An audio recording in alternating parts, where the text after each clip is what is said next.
What makes us human? Is it our speech, our intellect and higher order thinking? Is it our elevated consciousness? Is it our recognition of the heights to which we can reach and the depths to which we can fall? On today's episode of the Live a Meaningful Story podcast, we continue our venture into the Planet of the Apes series through the 2010s prequel trilogy. Last episode, we explored the different levels of conflict present in the first two films, Rise and Dawn. But if you've ever felt at war with yourself, that your greatest conflict was within, then War for the Planet of the Apes is the film for you. And this conflict gets to the heart of what kind of humans we want to be. In other words, what are the negotiable and non-negotiables of being human? Is it our ability to dominate, subjugate the world towards our wills and desires? Or is it our mercy, compassion, and empathy? Would we be willing to hold on to such characteristics, even if they were rendered useless by evolutionary circumstance? And what does our survival truly depend on? If you're ready to dive into the depths of human nature, the depravity and the beauty of the conflicts we find within, and how that makes us more human, not less, then join us for this discussion on the War for the Planet of the Apes.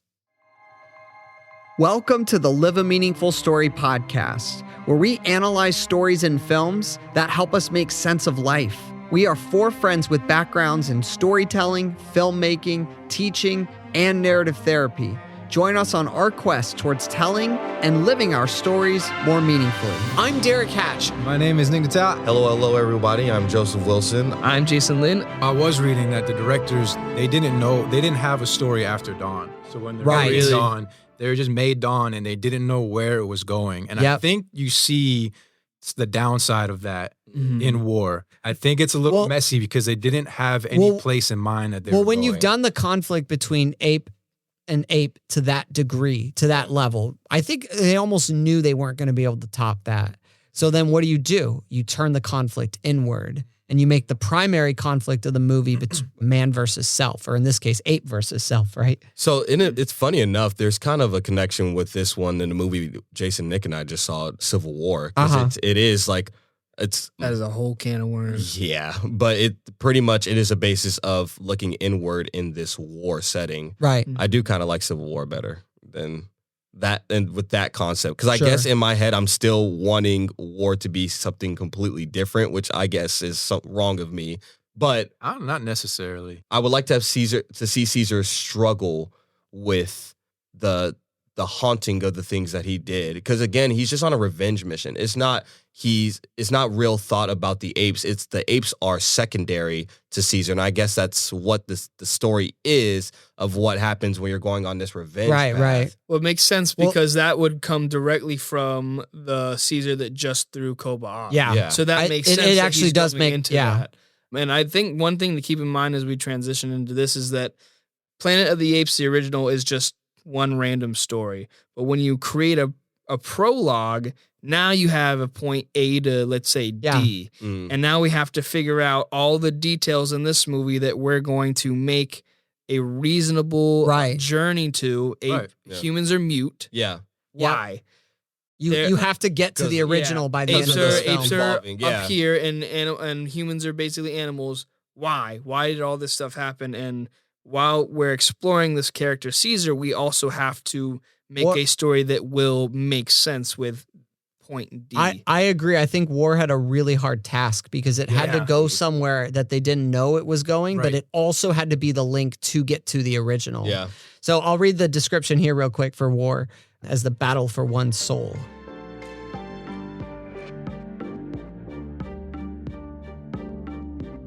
For freedom, for family, for the planet, Caesar and his apes are forced into a deadly conflict with an army of humans led by a ruthless colonel. After the apes suffer unimaginable losses, Caesar wrestles with his darker instincts and begins his own mythic quest to avenge his kind. As the journey finally brings them face to face, Caesar and the colonel are pitted against each other in an epic battle that will determine the fate of both their species and the future of the planet.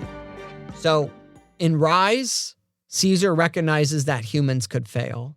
In Dawn, Caesar recognizes that apes could fail. And in War, Caesar has to reckon with the fact that he can fail, right? So it's definitely a more personal story, but let's take a moment to pause here, very serious moment to acknowledge that there's 9 films in the Planet of the Apes series total. Oh, yeah. It took 9 films. It took 9 films to get an ape throwing poo. Wow, that's pretty good. That's pretty restrained. Good job, Hollywood. Man, we'll give you that one. That's like, which is to me the funniest moment in this movie. Hands down, I just remember thinking, of course, He said, of course they would do that. that's like waiting. That's like throwing it up 3 years. Yeah, like a snowball.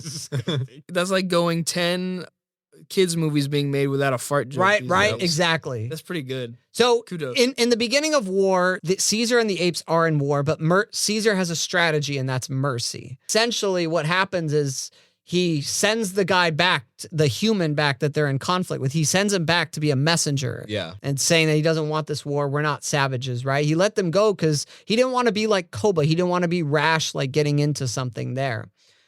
He wanted to show that the apes were capable of being better, because that's what Caesar's always trying to prove to himself, to the other apes, and to the humans. He's proving we can be better. But part of the human experience is recognizing our shadow side. So the Jung talks about this, right? Carl Jung, he talks about the shadow. It's that thing which is behind you. You don't see it, but somebody else can see it coming. And Caesar, in some ways, he has to come to grips with what is shadow. He has to turn and face his shadow. That's what this story is doing here. This started in Dawn, but now it's going to finish here in War. When the Colonel, and it's interesting that he's just called the Colonel, because there's already like this weird path that humans are on where they're becoming less than what they are, right? And it's not just the virus that's doing it. Ultimately, humanity as a whole is being dehumanized. I mean, who are the human characters besides Nova, Nova's the savior of the movie, and I'll talk about why in a moment. But you see, Caesar is trying to justify killing the Colonel after the Colonel takes away his family. The Colonel kills, his wife, kills Blue Eyes. I mean, that's great scene. Also one of the best scenes. Yeah, really, really heavy scene there, right? Yeah, But it's interesting because Caesar's mission should be to get his apes to the promised land. He should be like Hazel, but he's not. He's detracted now in this moment because of his own. He's become like Koba, who is allowing his trauma now to dictate the actions. So before this happens, though, what's the apes' plan? It seems like to hide in the forest and stay out of it. No. See, they get together and Caesar says they have an agreement that we need to get out. We need to get out where? Hold on. Oh, so they're looking for that promised land even from the beginning. Mm-hmm. Okay. Yeah. But what I don't understand is that, well, in Dawn, they said we need to stay here and fight. If that was the case, then why are you still staying and fighting instead of you initially trying to go? Because they could have left right after Dawn. The military was still coming. They did leave because that cave that they're in War is a completely different place. Oh, is it? Yeah. Okay. They're in a waterfall. Yeah. Yeah. It's different, but they don't try to leave that.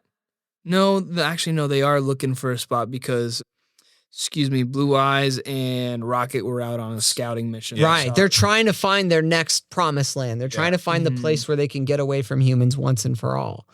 But of course, like Koba, his trauma that he experienced is now going to cloud his vision, right? It's going to change the way that he moves, because now, instead of being their leader, he has to go deal with this. He wants to go take revenge, right? He wants to go kill the Colonel in the name of trying to protect the apes, but really he's just looking out for himself. Now, he's got Maurice, right? He's got a great team of people that are there for him, that want to protect him because they see this darker path he's going down, but they stay with him, right? The power of that friendship is that, Caesar's been there when everybody else has needed him. Caesar won't admit it, but Maurice and the others sees it. Caesar needs them. I love that picture of just them together, like riding the horse, the beautiful cinematography, right? And the beach on the snow. But just that idea of like, we're going to stick with you, even if you don't want us here, because we see they see the path he's going down. They know that they need him to still be their strong leader, but he can't be it like this. So then they go and they see the humans. They see the father and the daughter. And what does Caesar do in that moment? Kills the dad. Kills the Straight dad. up, yeah. So check this out. Caesar. But the dad was about to shoot. Right. A second away from killing. Right. He doesn't murder. No. Self-defense, yeah. But nonetheless, Caesar separates a parent from their child. Literally what just happened to him, right? Yeah. Because you could argue that the colonel was going to just like, these apes are coming for us, right? They're going to like, again, I'm not saying that's true, Yeah. but the colonel has a plan. Like he's justifying why he's doing that, Yeah. right? And Caesar, same thing. So Caesar has now done the very thing that the colonel has done for him, which now sets him on a path towards becoming the colonel, right? So this is not looking good for Caesar. Then Maurice, again, that compassion says, let's bring the girl with us. We can't just leave her here. And you have to think about the fact that this girl is riding alongside her father's killer. Yeah. There's a moment where they're looking at each other. It's one of my favorite moments where there's like a stare where Caesar's just looking at her as they're riding. And you don't quite know what she's thinking. Like, who does she see this guy as, right? But can you imagine like the complexity of literally these apes taking your family away and right? Just taking you away. Right. So then it gets worse for Caesar because then he goes forward, he finds Winter and shuts Winter up. But that was Right? also an accident, though. You could see it on his Right, face. but still, you still see that Caesar he's doing things that he didn't think he would have to do. Ape not kill ape. And he's falling back into that. He's haunted by the nightmare of Koba, which I think there could have been way more of that. I totally agree, Yeah, I agree. There could have that been more. those two like scenes are awesome. And I think the idea of Koba being in his head is just as dangerous as Koba being alive next to him. And so I think the movie could have, like, if you played like Batman Arkham Knight, right? When the Joker is in Batman's head when you're playing. None of you guys have played Arkham Knight? No. Okay. That I think like would have been the better way to do it. Where literally Koba is like interrupting the narrative throughout the film, commenting on things, right? He could see Koba and Koba's not really there. Like, I think that would have been awesome. Like he had a conversation and just a total hallucination, yeah. hallucination. Yeah. Right. Koba is such a cool image, just the way he looks, like just with the scars and like that Right. kind of cruel smile that he has. It's like Mufasa and Scar. In the Yeah. last- Yeah. No, he's basically just the spark of war and vengeance personified. Yeah. So when Luca dies, Caesar says that they must pay. The humans must pay. And then Maurice says, you sound like Koba. So you see He got Caesar. mad. Caesar's really going down a dark path. All the while, you have the colonel that's trying to draw the line of what a human is. The apes clearly aren't human, even though he's really impressed when he meets Caesar, right? He's amazed by him, but he's still, that's not what human is to him. He has a definition of human.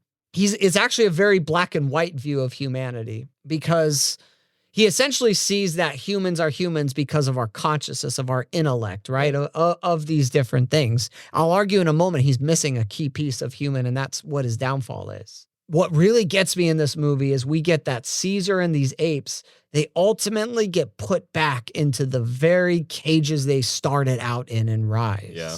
They're back to being oppressed. They're back to being, you have that scene where like the national anthem is playing and the colonel does a Hail Mary over his people as they beat and enslave the apes, forcing them to work. You're like, this is a huge step backwards. Yeah. And I think that's symbolic. What's happening externally is symbolic of Caesar's state of mind. Caesar is moving backwards. And as a leader, the people are also moving backwards. So there's a connection between Caesar's shadow, his psyche, and what's happening with his people. And Caesar doesn't fully recognize this yet.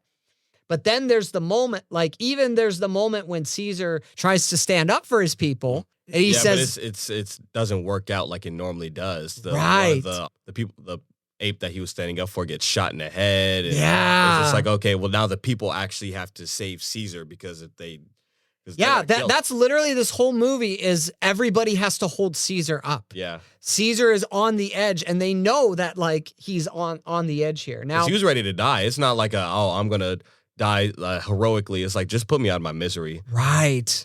Now, one thing that Jung talks about, Carl Jung, he says that archetypes never fully go away. They just get buried somewhere else. So going back to the Colonel for a moment, the Colonel, what I think he's doing with his view of humanity is he's trying to bury certain archetypes of what makes us human. So he's sacrificing the idealist for the realist. He's sacrificing the caregiver for the warrior, right? The Colonel is trying to purge humanity of the archetypes that he deems useless for survival. And he's trying to amplify the ones that are going to preserve the human race, right? That's why in that conversation, which I know you don't like this scene, Nick, but it's one of my favorite scenes when the Colonel and Caesar are talking face to face. That dialogue. Why don't you like it? So when you look at Dawn, these characters have been built from the beginning, and all the conflict and the dialogue is inherent to the story. Yeah. So when you look at War, this is a brand new character and a brand new story, and the story's told entirely in a 10-minute monologue. Yeah. Which Woody Harrelson struggles to act. Personally, he's like on the verge of tears, and he brings them back, and he doesn't look comfortable, and he's swinging the pineapple on the knife. I think it's a little personally ridiculous.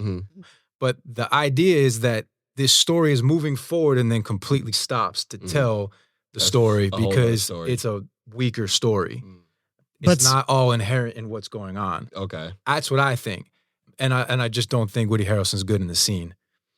So I agree about Woody Harrelson because I think also he's a little too familiar for me anyway. So I just go, oh, it's Woody Harrelson. But for me, it made the movie have more depth because it wasn't just, oh, there's this force, just Colonel, whatever, killing. This man has a personal stake as a father, and that relates him to Caesar. So I'm not arguing that the story needs that depth, but the way the story chose to film that depth is to stop the story and tell it instead of having it flow through the narrative. Uniquely like Cobra and Caesar. Yeah. This story is weak. In that sense, it's a weaker moment because there's no other way to have that in the story, but just then to have a conversation. It's a tell, not show, Jason. Yeah, it would have been. I think it would have been cooler if the human that we saw in the snow that wasn't dead, if that was the Colonel's son or something like that. So you don't know who this person is, but you saw that would have been cool. And then it's like he's telling the story. And it's like, oh shoot, that's I have said this via text. Well, that happened. I said this via text, and I stand by this. I think this kind of story, what Matt Reeves is doing, is better for a novel. Like I really think this would have been a better book because I do think you need to be in Caesar's head, and I do think you need these moments of dialogue. Like I think even though for the medium of film it might not be the best thing, but I do think Jason's right that scene thematically is really important. It's because vital. Caesar needs to see that he and the Colonel are on the same. They are the one and the same. And I think that's the first moment when he starts connecting the dots. The Colonel lost his son. And when he says like, what your mercy would do to us, because he is challenging Caesar's whole paradigm here. Caesar was like trying to show that mercy, extend that mercy. That mercy is what started the virus infecting them. Right. When this other and so the Colonel is revealing here, he's articulating this very human feeling of being replaced. You will eventually replace us. We tried to defy nature, bend it to our will. Nature's punishing us. That line about nature punishing us, that literally is going to get fulfilled at the end of the movie there, right? The son becoming like an animal, him trying to adopt a Yahweh persona of like Abraham trying to sacrifice, or God sacrificing Christ, right?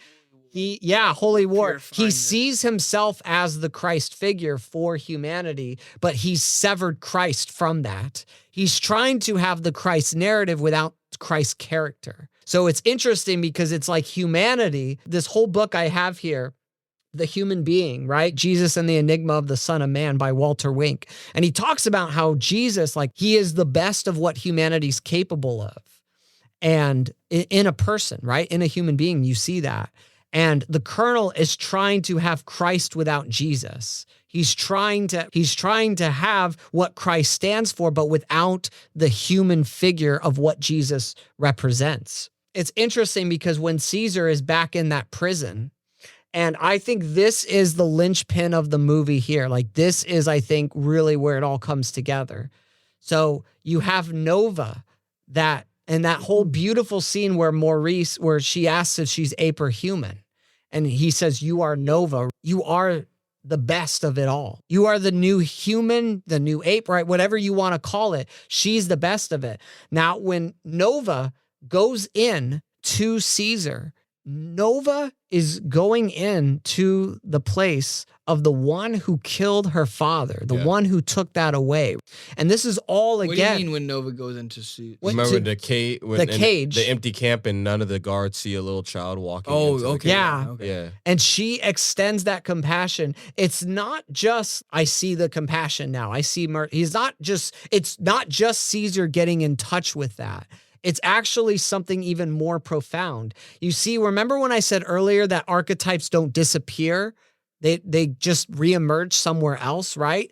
So humanity's trying to bury certain aspects of itself, but in Nova, they reemerge, right? The idealist, the caregiver, the things that the Colonel is against, they are in the person of Nova. And what I ultimately think, I don't think Caesar is the Christ-like figure. I think Caesar learns to be the Christ figure through Nova. Nova is the catalyst to bring Caesar to that Christ consciousness, to that higher level of what it means to be human. And she does it. Oh man, Jason, I can tell you are not.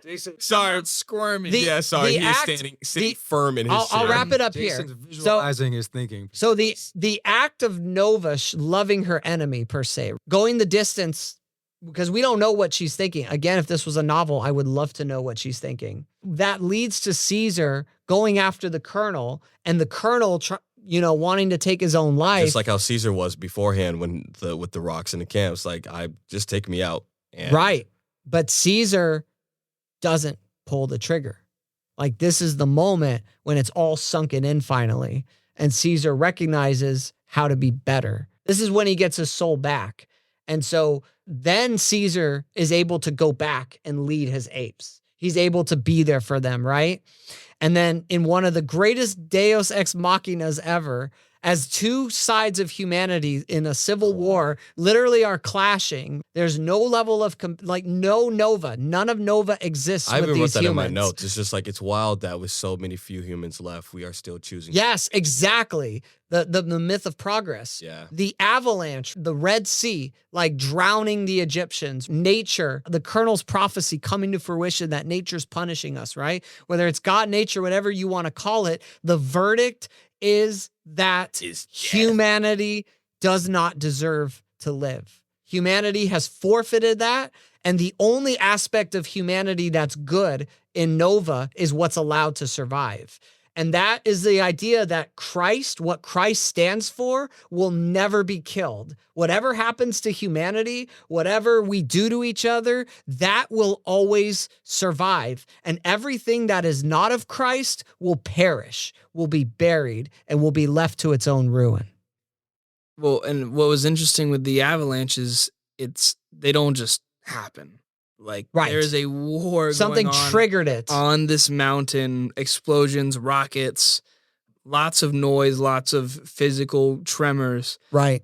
And it brings the avalanche down on themselves. So they created this, just like the simian flu, they created that natural phenomenon that wipes them out. Yeah. And with the Nova thing, I'm not completely bought in on it, at least in that way, but I do see Nova representing the innocence and peacefulness, but it's also a docility that gets passed on in the original movie. Like, from Nova, that's what humans become.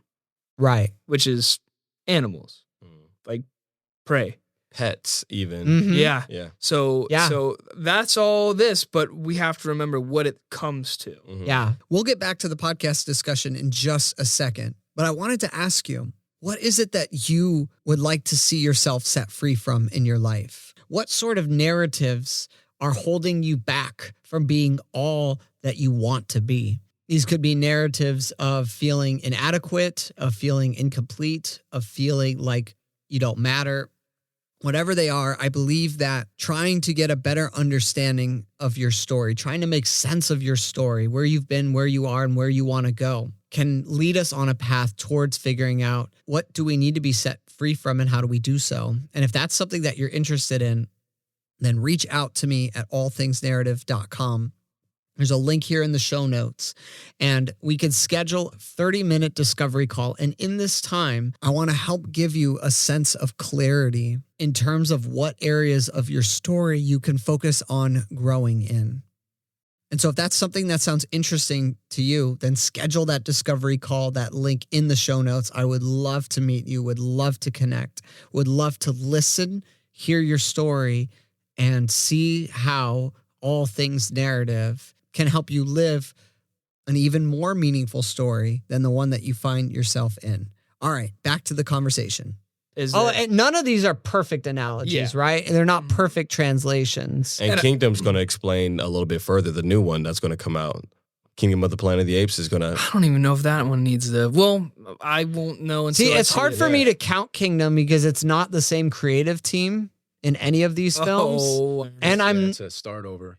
I'm not sure what it's, but it's also a reboot, I guess. Yeah, because I don't know what it's trying to do about the original. Like, is Kingdom trying to replace the original, or is it trying to? It takes place, I think, like it's still in the same timeline of the prequel trilogy. It's just, I guess, maybe 50 or 100 years after the fact. Yeah. Well, it's Nova and the apes together at their best, right? Because you're right. Nova in and of herself is not the end all be all of humanity because she is docile. She is innocent, right? But I think it's Nova and the journey of the apes, what the apes have learned through these three films, Plus, right? didn't the apes name the woman Nova or the guy? I thought Taylor named her Nova. Taylor named her Nova. Yeah, her actual name isn't Nova because she can't speak. She doesn't have a name. Yeah, that is interesting then.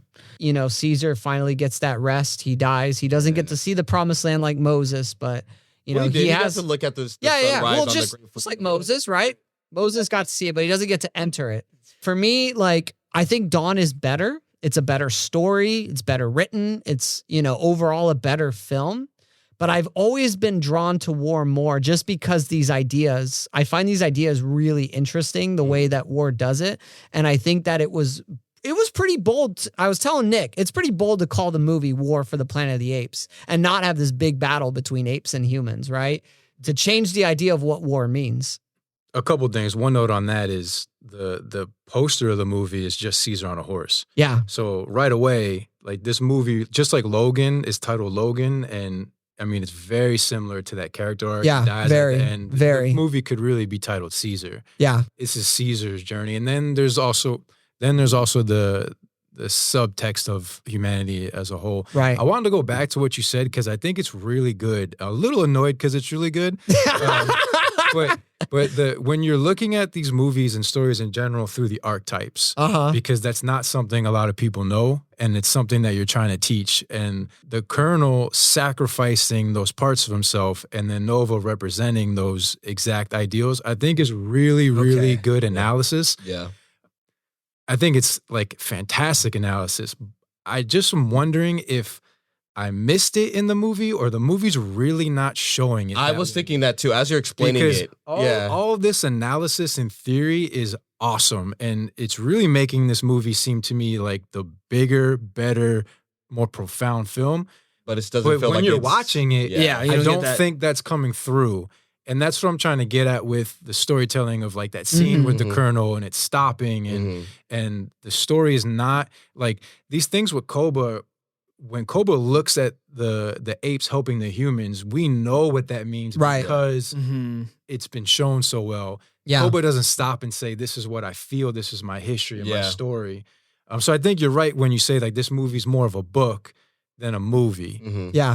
But I wanted to mention that archetype because the archetypes are really a good way of looking at it that I'm learning on the fly. Right. And it's what you're trying to teach. And I do agree that it doesn't come forward as strong because that's why, again, I think Dawn is better overall because Dawn is much more clear in how it presents its ideas. Yeah.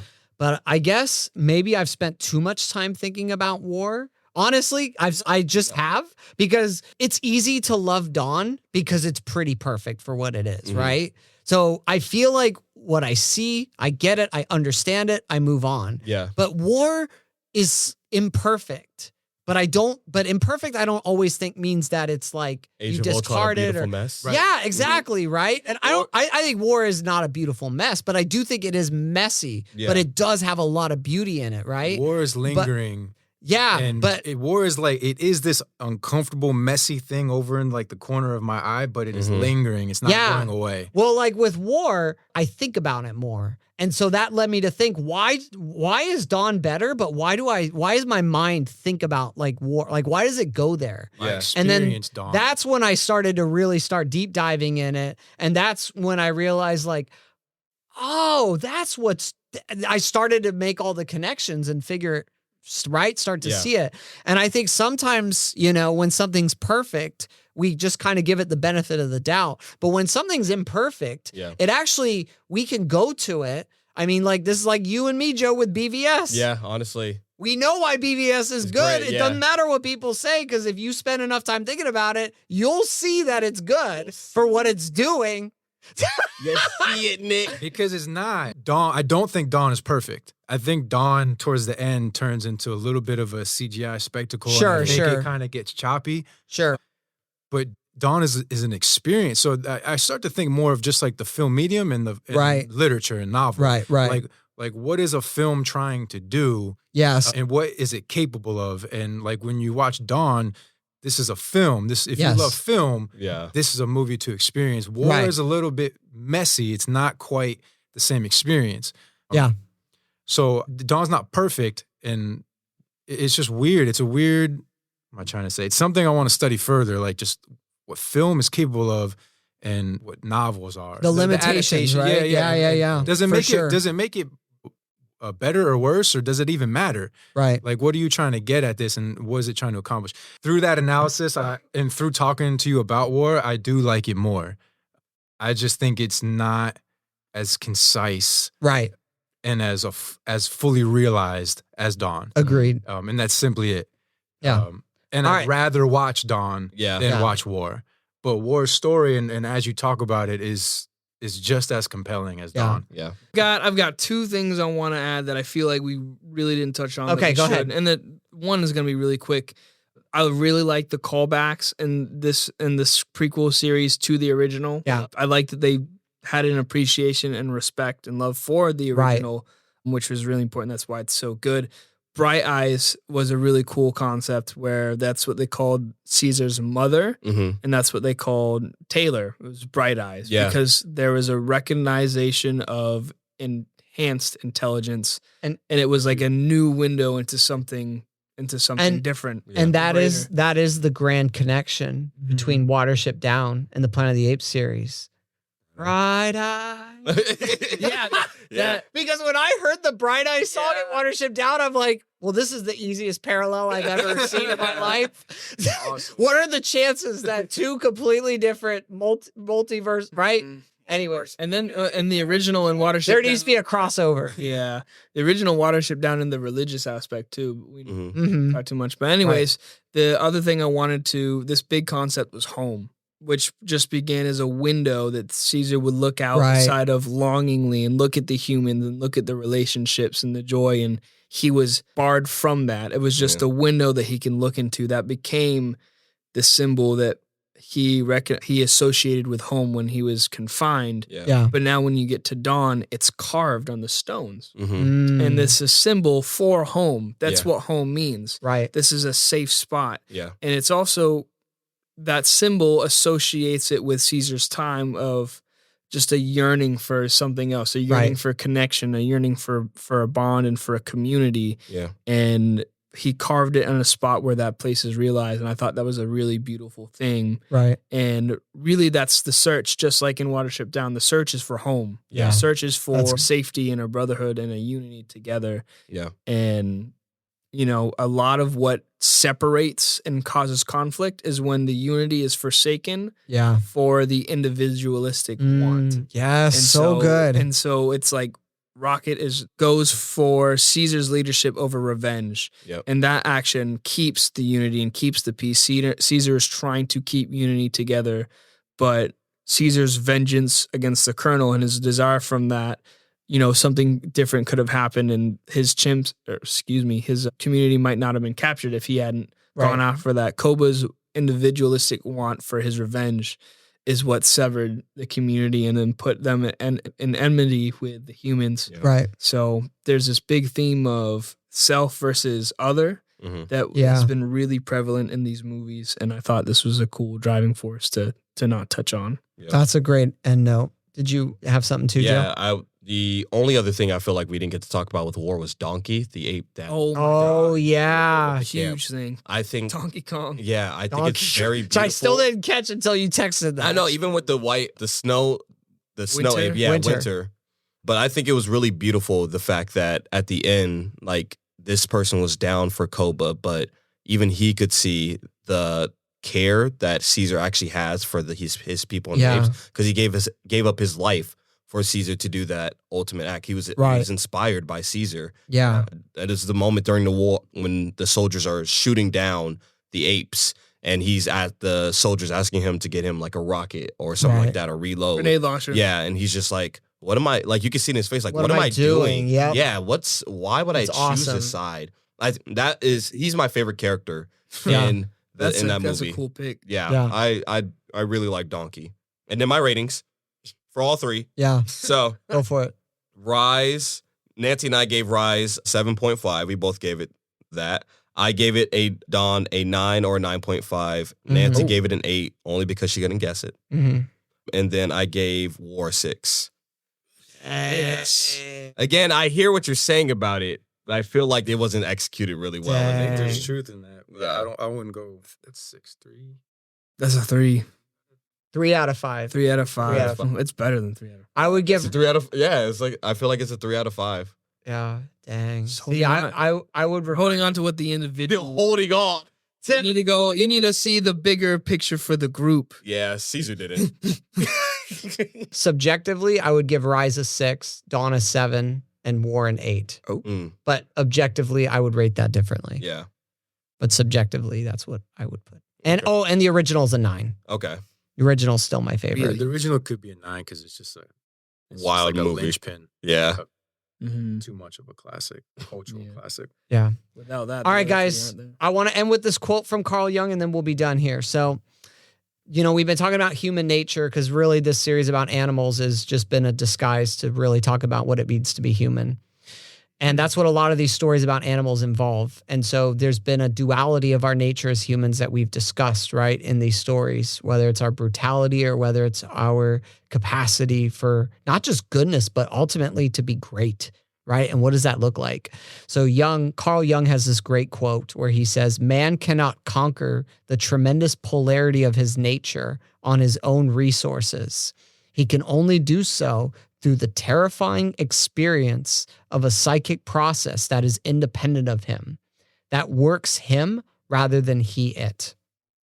I think that's Caesar's journey in these 3 films, is he is trying to work through the polarity of nature, of what it means to be human, right, but as an ape. And we learn that if he just is in and of itself, if he's just in and of himself doing it, he will fall. He will become like the Colonel. He will go down that path. Yeah. But it's because of his fellow apes. It's because of Maurice. It's because of the compassion of Nova. It's from those things that are outside of him, right? That are independent of him, that those things, and you could even argue, with what Jung is talking about here. Is he talking about something spiritual, divine? Is he talking about God there, right? What is the psychic process that happens, from outside of us that helps us to reconcile these things? And I think that that's the beauty, is that Caesar ultimately does succeed. He finds redemption. He doesn't lose his soul, but it's not through his own efforts. It's through what Jason shared a moment ago. It's through the community. It's through the coming together of the apes that together make each other strong. And as humans, that's our only way forward. That's the hope we have. So, and that's all we got. So join us next month for a new set of episodes. And again, Follow us on Instagram at All Things Narrative. Check out Joe's stop motion films. Yeah. He's got a new one coming out soon, which Yeah. we're all in. So we're super excited to be a part of it. Yeah. Yeah. Joe Lee Stark 25. That's also in the show notes here. Check out this work that we're doing, and we'll be back next time for another amazing episode.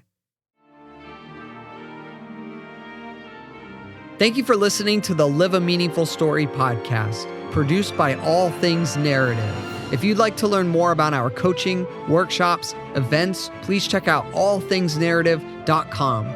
You can also follow us on Instagram, Facebook, and YouTube at All Things Narrative. If you enjoyed this episode, please consider subscribing and leaving us a 5-star review on Apple Podcasts, and tune in next time as we continue exploring the stories we love and the stories we live. Take care.